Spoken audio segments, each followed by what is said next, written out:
মহাজন সভাপতি, প্রধান অতিথি, সব ভাই বন্ধুদের আমি অভিনন্দন জানাচ্ছি।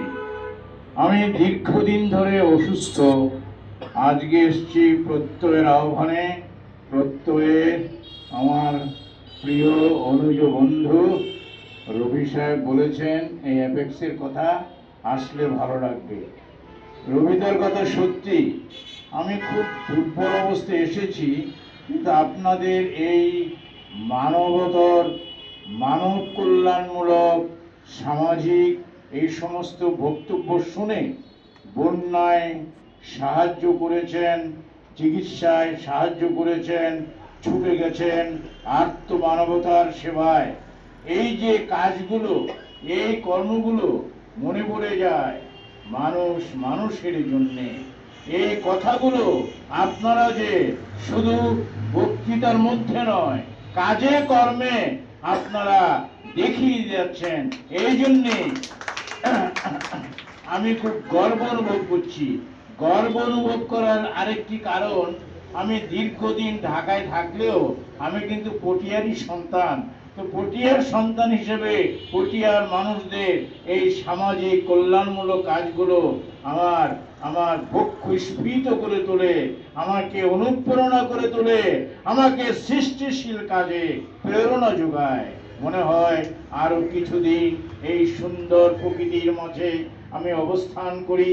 মনে হয় এই কর্ণফুলী, এই শঙ্খবিধৌত আমার চট্টলার মাটি আরো সমৃদ্ধ হবে যদি অ্যাপেক্সের মতো এরকম উন্নয়নমূলক কাজে সবাই এগিয়ে যায়।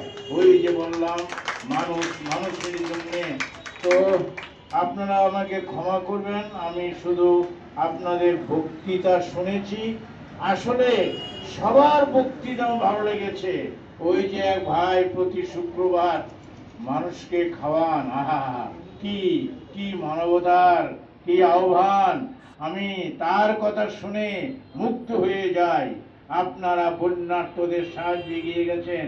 এইভাবে যদি অ্যাপেক্সা পটিয়া ক্লাবের মতো এই সমস্ত সংগঠন যদি ক্রমে এগিয়ে যায় মানুষ মানুষের জন্য, তাহলে দুর্ভিক্ষ, খরা, অসুখ এগুলো আমাদের জীবনকে কুড়ে করে খাবে না। তো আমরা আর সুন্দর জীবন, সমৃদ্ধ জীবন তখনই আমরা পাই যখন একটু মানুষ ছুটে আসে আত্মমানবতার সেবায়। সেরকম অ্যাপেক্সের কার্যক্রম অব্যাহত থাকবে, আমি এই কামনা করছি। আর একটি কথা, এটা অপ্রাসঙ্গিক হয়ে যায়। এই যে আপনারা জানেন আমি বাংলা একাডেমিতে পুরস্কার পেয়েছি। আমার এখন ৭৭ বছর, কিন্তু আমার অভিনয় জীবন ৬০ বছর, 60। তো ৬০ বছরের অভিনয় জীবন নিয়ে আমি একটা বই লিখেছি। বইটা নভেম্বরে বের হয়েছে। আবার বাংলা একাডেমিতে আমার 5টা বই বের হবে, এই সামনে 5টা বই বের হবে বাংলা একাডেমিতে। আর আমার আত্মজীবনী বের হয়েছে। এটা